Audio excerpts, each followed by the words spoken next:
नमस्कार. प्रेमाची गोष्ट या मालिकेच्या आजच्या भागामध्ये मी तुम्हा सर्वांचे मनपूर्वक स्वागत करते. आजच्या भागामध्ये पाहायला मिळतं मिहिरा पोलीस स्टेशनला येतो आणि इन्स्पेक्टर साहेबांना म्हणू लागतो, साहेब, सागर कोळीच्या घरीची बॅग सापडली, ती माझी आहे.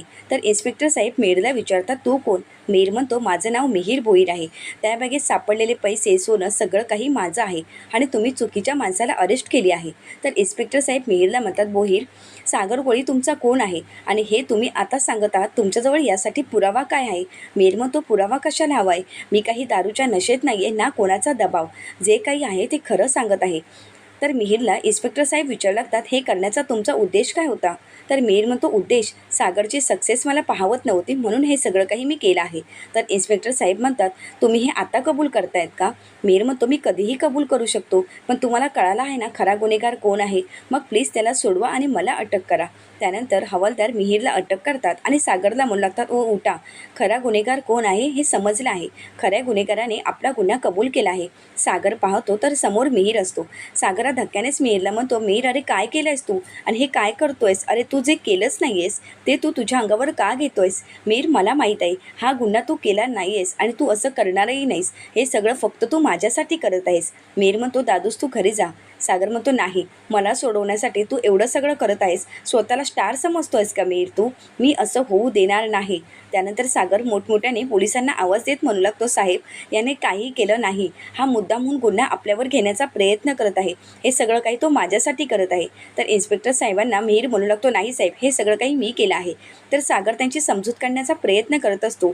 तर इन्स्पेक्टर साहेब दोघांनाही म्हणू लागतात, गप्पा बसा, आता ड्रामा बंद करा. आता जर जास्त बोलण्याचा प्रयत्न केलात ना तर आता तर मी तुम्हा दोघांनाही आतमध्ये टाकेन.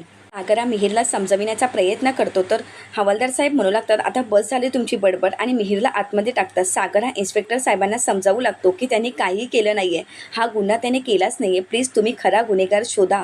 तर इन्स्पेक्टर साहेब सागरवरच चिडतात. तर त्यानंतर सागर हा मिहिरला येत म्हणू लागतो, मिहिर, आई एकविरा मातेची शपथ घेऊन सांगतो आहे, मी तुला जास्त काळ इथे राहू देणार नाही. मी तुला इथून लवकरात लवकर सोडवणार आहे. मिहिर, काळजी करू नको, मी आलोच, असं म्हणत सागर तिथून निघून जातो. तर दुसरीकडे पाहायला मिळतं इंद्राताईंना सागरची काळजी वाटत असते आणि त्यांना सागरची आठवणही येत असते. आणि हे सगळं काही मुक्ता पाहते आणि मुक्ताही मनाशीच विचार करत म्हणू लागते, स्वातीताई नक्की कुठे असतील? मिहिकाला त्यांचा फोनचं लोकेशन ट्रेस तर करायला सांगितलं आहे, पण खरं तर कार्तिकने त्यांच्या बाबतीत काही केलं तर नसेल ना? मला लवकरात लवकर स्वातीताईंना सोडवायला हवं आणि त्यांना घरी घेऊन यायला हवं. पण मी हे सगळं काही घरी सांगू का?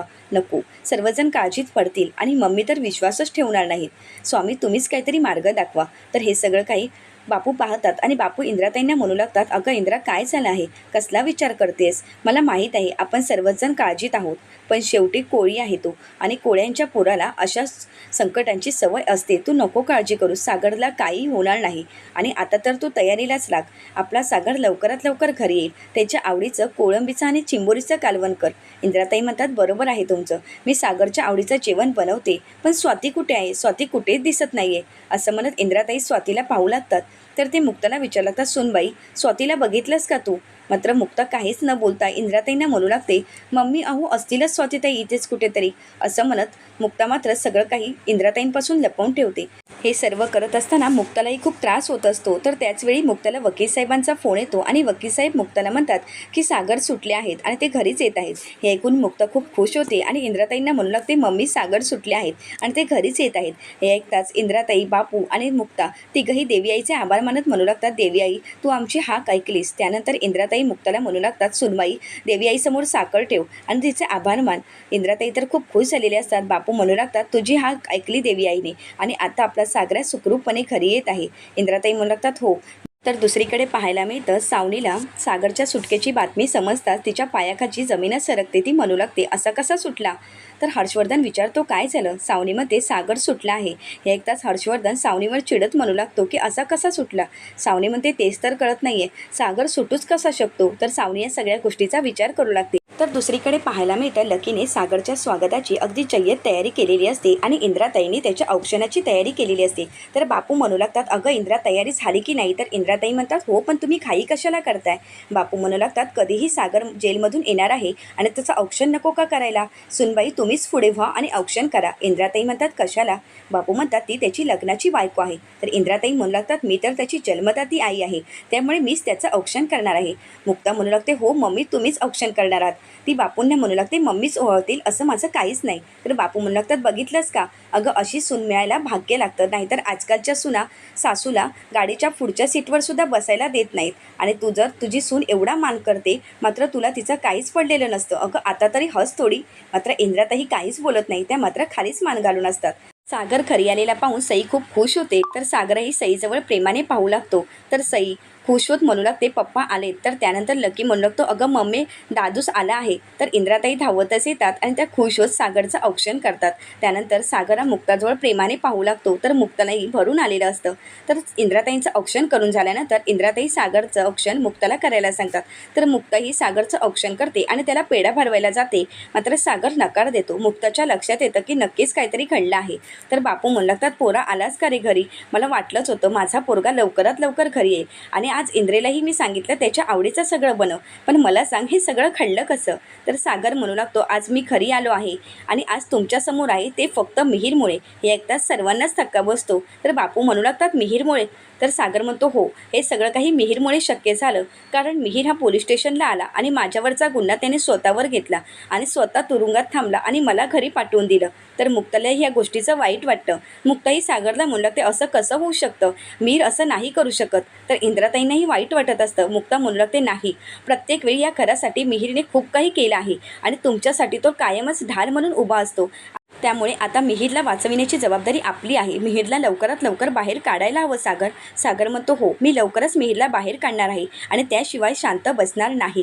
त्यानंतर सागरा हे सर्व सांगण्यासाठी वकील साहेबांना फोन करत असतो. मात्र वकील साहेबांचा काही फोन लागत नसतो. तो पुन्हा पुन्हा वकील साहेबांना फोन करण्याचा प्रयत्न करत असतो. तर वकील साहेब काही फोनही उचलत नसतात. तर त्यानंतर वकील साहेबांना पुन्हा एकदा सागर फोन करतो.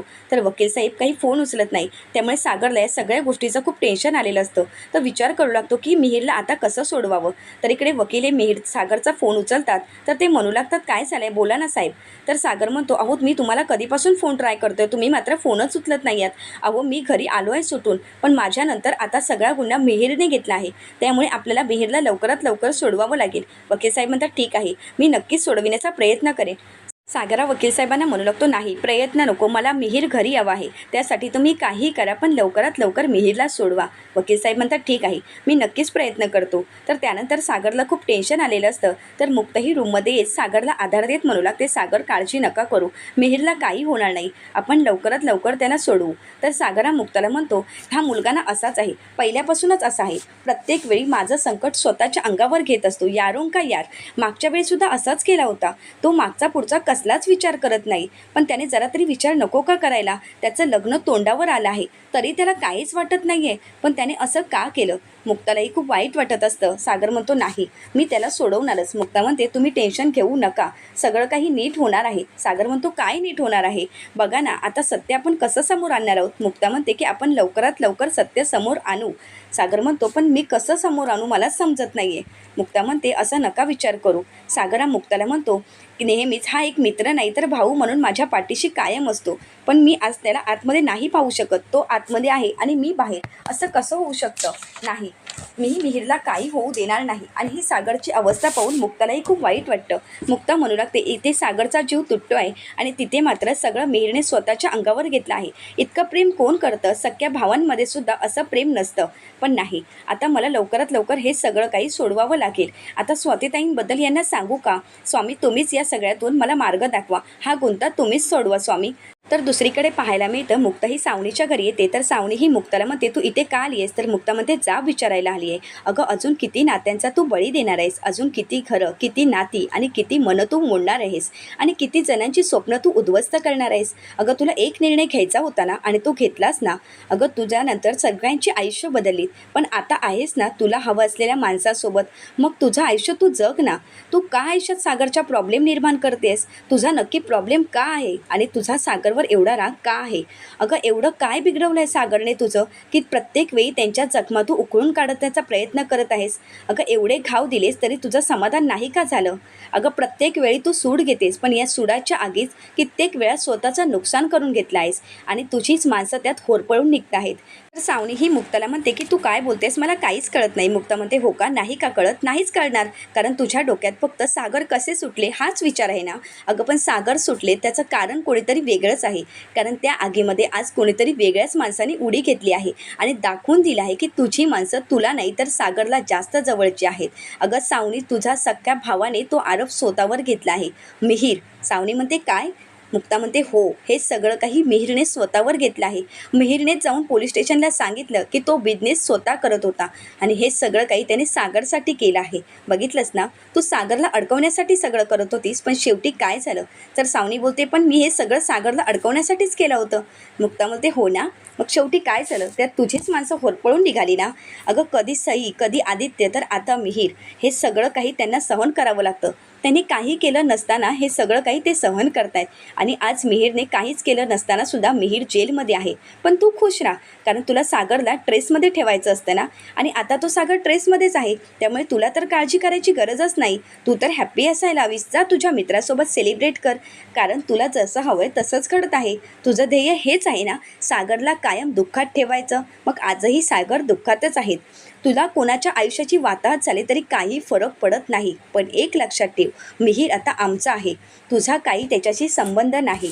मुक्ताही सावनीला म्हणते त्याचीही वहिनी आणि त्याचा सक्का भाऊ या अवस्थेत त्याला राहू देणार नाही. पण तू काळजी करू नकोस, आम्ही मिहीरला लवकरच बाहेर काढू, कारण आपल्या माणसांची साथ आम्ही कधीच सोडत नाही. असं म्हणत मुक्ता तिथून निघून जाते आणि या सगळ्या गोष्टीचा सावनीला खूप राग आलेला असतो.